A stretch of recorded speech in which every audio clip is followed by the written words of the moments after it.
గజం భూమి 13,500 రూపాయలతో 151 గజాల భూమి 20 లక్షలు మాత్రమే.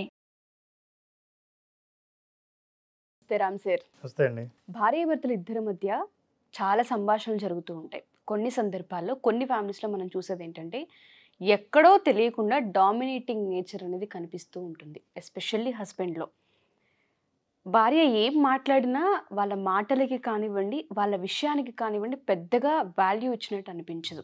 అది వాళ్ళిద్దరి వరకు, వాళ్ళ విషయాల వరకు అయితే ఓకే.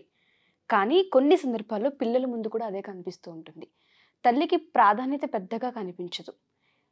ఫ్యూచర్లో పిల్లల డెసిషన్ తీసుకునేటప్పుడు కానివ్వండి, వాళ్ళ నిర్ణయాలకు సంబంధించి కానివ్వండి, వాళ్ళు కూడా అదే ఫాలో అవుతున్న సందర్భాలు కొన్ని చూస్తూ ఉంటాం.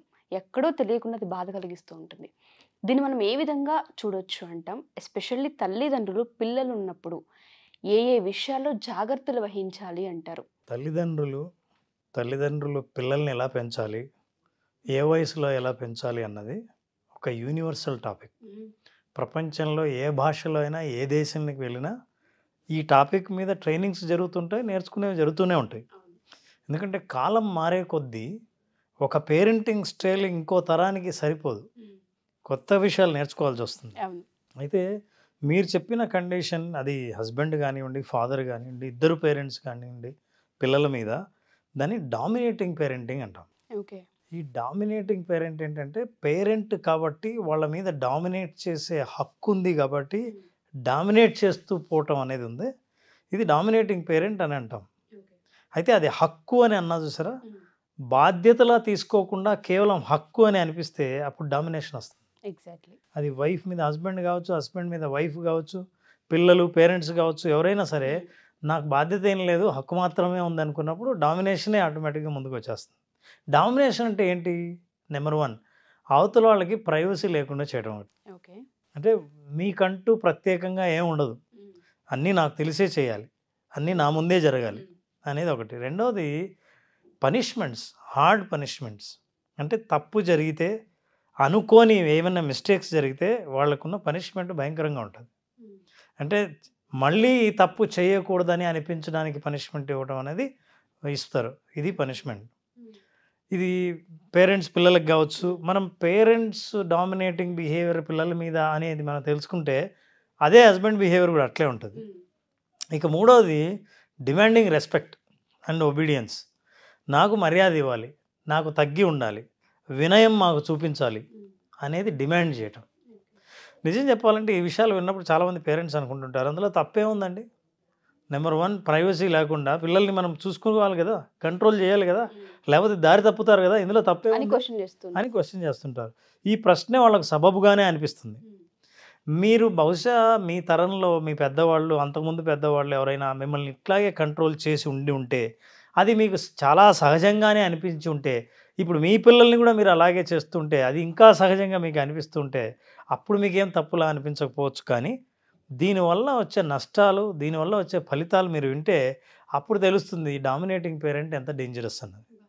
ఈ విషయం తెలియనంత వరకు వాళ్ళు మనకు హక్కు ఉంది కదా అని వాళ్ళ మీద ప్రదర్శిస్తుంటారు, మన పిల్లలే కదా అని. దానికి ఆ లాజిక్ కూడా ఉంటుంది. ఆ లాజిక్ ఏంటంటే పిల్లల బాగు కోసమే కదండి ఏమైనా చేస్తాం, అయినా పిల్లల్ని డామినేట్ చేసేది ప్రేమతోనే కదండి, వాళ్ళు బాగుపడాలనే కదండి, చెడిపోకూడదనే కదండి. ఇవన్నీ చెప్పినప్పుడు నిజమే అండి మీరు చేస్తున్నది, ఎందుకు కొట్టారండి అంటే కొట్టకపోతే మరి ఎలా అండి అంటే అది తప్ప వేరే మార్గం లేదు కదండి అని. సో ఇలా డామినేటింగ్ పేరెంటింగ్ మీద సరైన అవగాహన లేకపోవడం వల్ల చాలామంది తల్లిదండ్రులు పిల్లల్ని ఎలా చూడాలో తెలియక డామినేట్ చేస్తుంటారు. ఈ డామినేటింగ్ 3 రకాలుగా ఉంటుందండి. ఒకటి బిహేవియరల్ డామినేషన్, అంటే మీ ప్రతి బిహేవియర్ని వాళ్ళు ఎలా ఉండాలో చెప్తుంటారు, మీకంటూ సొంతంగా మీరు ఎలా బిహేవ్ చేయాలో మీకు ఆ హక్కు ఉండదు. నిర్ణయం తీసుకునే ఛాన్స్ ఉండదు. అసలు మీరు కూర్చున్నా సరే ఎలా కూర్చోవాలో చెప్తారు. కాళ్ళు కిందకి దించు, సరిగ్గా కూర్చో, అది అసలు ఏం చేసినా సరే అక్కడ ఎందుకు పెట్టావు, అది తీసి అక్కడ పెట్టు అని, అంటే డిసిప్లైన్ అని మీరు అనుకుంటుంటారు. కానీ మీకు తెలియకుండా ప్రతి బిహేవియర్ని వాడిని తన సొంతంగా చేయని కూడా చేస్తున్నారని. అది హస్బెండ్ వైఫ్ మీద అయినా చేయొచ్చు, వైఫ్ హస్బెండ్ మీద అయినా చేయొచ్చు, పేరెంట్స్ పిల్లల మీద అయినా చేయొచ్చు. So this is a behavioural domination. Second is a psychological domination.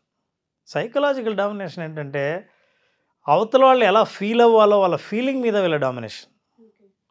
అయితే నీ కోపం వస్తుందా, ఎందుకు కోపం వస్తుంది, తర్వాత ఈ సైకలాజికల్ డామినేషన్లో ఇంకా ఒకటి ఉంటుంది ఏంటి, మా మీద తల్లిదండ్రులు మేము ఇంత కష్టపడుతున్నాం, నీకు ఎంత సంపాదిస్తున్నాం, సంపాదించింది అంత నీకోసమే, నువ్వు మొత్తం ఖర్చు పెట్టేస్తావా, అంతంత చదువులకు డబ్బులు ఫీజులు ఎవరు కడతారనుకున్నావు, ఒక్కసారి ఒక 10 రూపాయలు సంపాదించి చూడు నీకు ఎలా ఉంటుందో. దీన్ని ఎమోషనల్ బ్లాక్మెయిల్ అంట. నిజమే, మీరు చెప్తున్నవన్నీ నిజమే, కానీ ఆ ప్రభావం వాళ్ళ మీద ఎలా ఉంటుంది?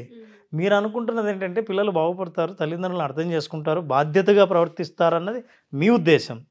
కానీ అవతల జరిగే కెమికల్ రియాక్షన్ వేరు, మీ కమ్యూనికేషన్ ప్రభావం వేరు.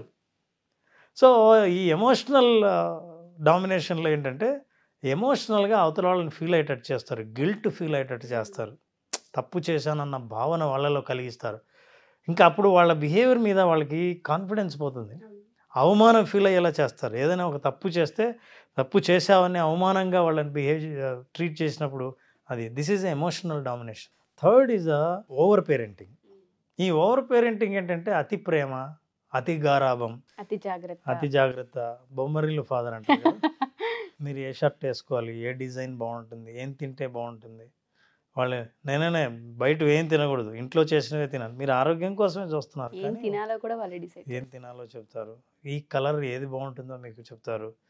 ఈ ఓవర్ పేరెంటింగ్ వల్ల వాళ్ళ మంచి కోసం వాళ్ళ డెసిషన్స్ అన్నీ వీళ్ళే తీసుకుంటారు. సో ఈ 3 kinds ఆఫ్ డామినేషన్ ఏదైతే ఉందో, ఒకటేమో బిహేవియరల్ డామినేషన్, రెండోది psychological domination, third is over parenting. ఈ ఓవర్ పేరెంటింగ్ మనం దేంతో పోల్చొచ్చు అంటే పిల్లల మీద వర్షం పడకూడదని తల్లిదండ్రులు గొడుగు పట్టుకుంటారు.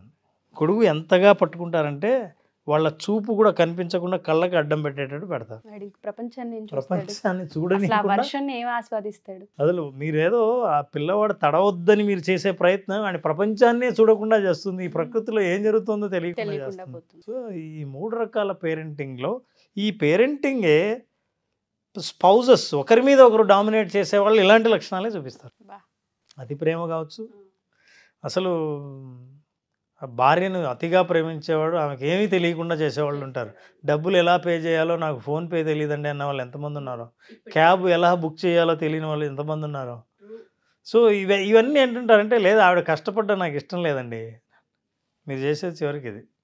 సో ఇట్లాంటి దీనివల్ల ఇది ఎందుకు మనం విమర్శిస్తున్నాం, ఎందుకు దీన్ని మనం జాగ్రత్తగా పేరెంట్స్కి చెప్తున్నాం అంటే వీటి ప్రభావాలు అంత మంచిగా ఉండవు. ఎటువంటి ప్రభావాలు ఇస్తాయండి? ఈ ప్రభావాలన్నీ పాజిటివ్గా మాత్రం ఉండవు. మీరు చూసేది, మీరు ఆశించేది పాజిటివ్ అయినా సరే ప్రభావం అంత పాజిటివ్గా ఉండదు. ఉదాహరణకి for example they make decision on behalf of them. మనం బిహేవియరల్ కంట్రోల్ అని అన్నాం. ఈ బిహేవియరల్ కంట్రోల్ మీద కానీ వాళ్ళ మీద ఓవర్ డిపెండెన్సీ అయ్యేటట్టు వీళ్ళు ఏంటంటే వాళ్ళ కెరీర్ చాయిసెస్ని వీళ్ళే తీసుకుంటారు. ఓకే, ఏ సబ్జెక్ట్ ఇష్టమో మీకు అనవసరం, నీకు అది కాదు, ఫ్యూచర్లో ఏముందో తెలుసా, నువ్వు ఇది తీసుకో, దానికి ఫ్యూచర్ ఉంది, దీనికి లేదు అంటే నా ఇష్టం ఇది, నీ ఇష్టంతో మాకు అవసరం లేదు, చెప్పింది చేయాలి. మీరు ఇలా చేయటం వల్ల కొన్ని నష్టాలు ఉన్నాయి. యాక్చువల్గా ఈ టోటల్ పేరెంటింగ్, ఓవర్ పేరెంటింగ్ వల్ల వచ్చే నష్టాలు ఏంటంటే పిల్లలు ఫ్యూచర్లో ఓవర్ డిపెండెన్సీ అయిపోతూ ఉంటారు. అంటే ఇంకెవరైనా ఒకరు డిపెండెంట్ అవ్వకపోతే చాలా కష్టం. అసలు మీ మీదే డిపెండ్ అయ్యి వాళ్ళు పెద్ద అయ్యి పెళ్ళయి పిల్లలు పుట్టిన తర్వాత కూడా ఇంకా చాలామంది మీరు చూసే ఉంటారు, పెళ్ళయి ఉంటుంది, వాళ్ళకి సపరేట్ ఫ్యామిలీ ఉంటుంది, వాళ్ళ పిల్లలు ఉంటారు, బట్ స్టిల్ వాళ్ళ తల్లిదండ్రులు భయపడుతూ ఉంటారు. ఇలా అంటే లైఫ్లోకి మీరు ఎంటర్ అయ్యి మీ నిర్ణయాలు మీరు ఎలా తీసుకోవాలో తెలుసుకోగలిగిన జ్ఞానం కలిగి ఉండి, మెచ్యూరిటీ ఉండి, సంపాదన కూడా సంపాదిస్తూ ఉండి మీకు భయపడుతున్నారంటే అది మీకు గర్వకారణం కావచ్చు, కానీ అది వాళ్ళ అభివృద్ధికి ఆటంకం. ఇది తెలుసుకోవాలి మనం. అట్లాగే సెల్ఫ్ కాన్ఫిడెన్స్ తగ్గుతుంది, డెసిషన్ మేకింగ్ డిలే అవుతుంది, వాళ్ళ మీద సెల్ఫ్ ఎస్టీమ్ ఉండదు, తర్వాత ఏదైనా వాళ్ళ మీద డౌట్ వస్తుంది. ఎందుకంటే డెసిషన్స్ మనం సరిగ్గా తీసుకోలేము, మనకు పేరెంట్సే డెసిషన్ తీసుకోవాలి అన్నది. ఇది వాళ్ళ రిలేషన్షిప్ మీద పడుతుంది ప్రభావం. అదే జాబ్ చేస్తున్న వాడు డెసిషన్ తీసుకోకపోతే, డిలే చేస్తే, తన మీద తనకు నమ్మకం లేకపోతే జాబ్లో ఎంత సక్సెస్ అవుతాడు? ఇంపాసిబుల్. ఇట్లాంటి నష్టాలు చాలా ఉన్నాయి. యాక్చువల్గా అండి ఎనీ పేరెంటింగ్, మీరు ఏ పేరెంటింగ్ మీద ఏ సబ్జెక్ట్ అయినా తీసుకోండి, పేరెంటింగ్ పర్పస్ ఏంటంటే పిల్లలు పెద్దవాళ్ళై వాళ్ళ సంపాదన, ముఖ్యంగా అందరూ అనుకుంటారు సంపాదించుకోవడం అంటే వాళ్ళ శక్తి సామర్థ్యాలతో సంపాదించుకోవడం ఒక యాంగిల్. రెండోది వాళ్ళ జీవితంలో వాళ్ళు ఎదురయ్యే సమస్యల్ని వాళ్ళే పరిష్కరించుకోగలిగిన సామర్థ్యాన్ని పెంపొందించడం ఉందే, అది మనం చూడవలసింది పిల్లలు. పేరెంటింగ్ అది చేయాలి యాక్చువల్లీ. పేరెంటింగ్ మనం ఏం చేయాలంటే మనం ఉన్నా లేకపోయినా తన సమస్యను తను సాల్వ్ చేసుకోగలిగితే తను ఎదిగినట్టు లెక్క. దీనికోసమే ఏ పేరెంట్స్ అయినా ట్రై చేస్తారు. కానీ ఆ ప్రయత్నంలో భాగంగా మీరు చేసేవి అవే ఫలితాలు ఇస్తాయా లేవా అన్నది చాలా ఇంపార్టెంట్. ఆ ఫలితాలు ఇవ్వట్లేదని తెలిసినప్పుడు, అది ఓవర్ పేరెంటింగ్ అయినప్పుడు, డామినేటింగ్ పేరెంటింగ్ అయినప్పుడు తెలుసుకొని మనం మారాల్సి ఉంది. ఉదాహరణకు పిల్లల ఫుడ్ చాయిసెస్, తీసుకో, నో నో అవి తినడానికి లేదు అని మీరు అంటారు. చిన్నప్పుడు కొంతకాలం అలో చేసి తనకి ఏది ఇష్టమో తినిపించిన తర్వాత మీరు తర్వాత ఆ తిండి గురించి ఎలా చెబుతారు, అది ఏం చేస్తుంది బాడీలో అని వాళ్ళ నిర్ణయాన్ని వాళ్ళు తీసుకునేటట్టు. నెక్స్ట్ టైం తనే వద్దంటే ఎంత గ్రో అయినట్టు, ఎంత మెచ్యూర్ అయినట్టు, ఎంత డెవలప్ అయినట్టు. మీరు వద్దన్నది ప్రతిసారి మీరు కాపలా ఉండి తినకుండా చూడటానికి, తనకు తానుగా తినకపోవడానికి రిజెక్ట్ తేడా. చేయడానికి చాలా తేడా ఉంది. అవును. మీరు హోంవర్క్ చేస్తున్నాడా లేదా అని ప్రతిరోజు గుర్తు చేసి చేయించడానికి ఒక్కసారి జాగ్రత్తగా పేరెంటింగ్లో మంచి పేరెంటింగ్, నర్చరింగ్ పేరెంటింగ్, ఈ పేరెంటింగ్లో మీకు చెప్పిన తర్వాత హోంవర్క్ చేయడం ఎంత ఇంపార్టెంట్ అని తెలిస్తే మీరు నిద్రపోతుంటే తను లేచి హోంవర్క్ చేసుకుంటూ ఉంటాడు. ఇలాంటి పేరెంటింగ్ కోరుకోవాలి తప్ప పేరెంట్స్ చాలామంది, నేను చెప్పాను ఇందాక, హక్కును ముందు పెట్టుకుని బాధ్యతను వెనకాల ఉంచితే ఇలాంటి బిహేవియర్లు మనం చాలా సాధారణంగా చూస్తాం. బాధ్యత ముందుంటే తనకిష్టమైన బిహేవియర్ అయినా సరే, డామినేట్ చేయాలనిపించినా సరే, అది పిల్లలకు మంచిది కానప్పుడు బాధ్యత తీసుకొని నేను ఒక అడుగు వెనక్కేస్తాను. తర్వాత ప్రైవసీ అనే విషయంలో కూడా, ఎక్కడికి వెళ్ళావు, ఎవరితో వెళ్ళావు, ఏంటి మొబైల్, మీరు చూడటం మంచిదే కానీ అలా అని వాళ్ళని విత్డ్రా చేయడం, అన్నీ వాళ్ళ దగ్గర నుంచి లాక్కోవటం ఉంది. ప్రైవసీ ఇవ్వకుండా నువ్వు ఇక్కడే చదువుకోవాలి, ఇక్కడే చూడు, టీవీ చూడు, ఇది అని. ప్రైవసీ అనేది ఎందుకంటే అర్థమండి, వాళ్ళు ఆలోచించుకోవడానికి, నిర్ణయాలు తీసుకోవడానికి వాళ్ళకి ప్రైవసీ అవసరం. ఆ స్పేస్ అనేది కావాలి. మీరు ప్రైవసీని మొత్తం చెడిపోవడానికే ఆలోచిస్తారు. ప్రతి మనిషి తన గురించి తను ఆలోచించే అవకాశం ఇవ్వండి, తన నిర్ణయాలు తీసుకునే అవకాశం ఇవ్వండి. తన చెడు దారి పడితే వారి ప్రవర్తనలోని మార్పు తల్లిదండ్రులు వెంటనే గుర్తించవచ్చు. కానీ ఆ స్పేస్ని ఇస్తే, ఆ స్పేస్ని ఎట్లా ఉపయోగించుకోవాలో మీరు చెప్పగలిగితే తను ఎక్కడున్నా సరే ఒంటరిగా బాధ్యతగానే ఆలోచిస్తారు.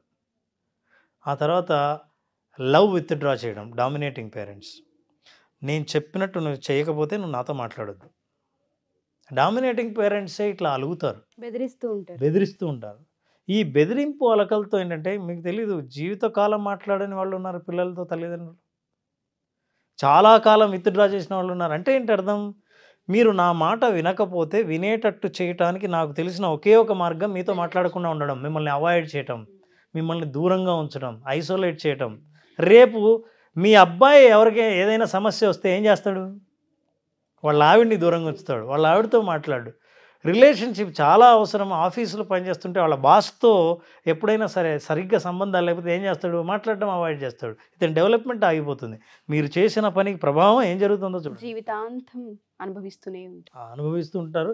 ఈ విషయం వాళ్ళకి తెలియక ఇప్పటి వరకు మన కంట్రోల్లో ఉన్నారా లేదా.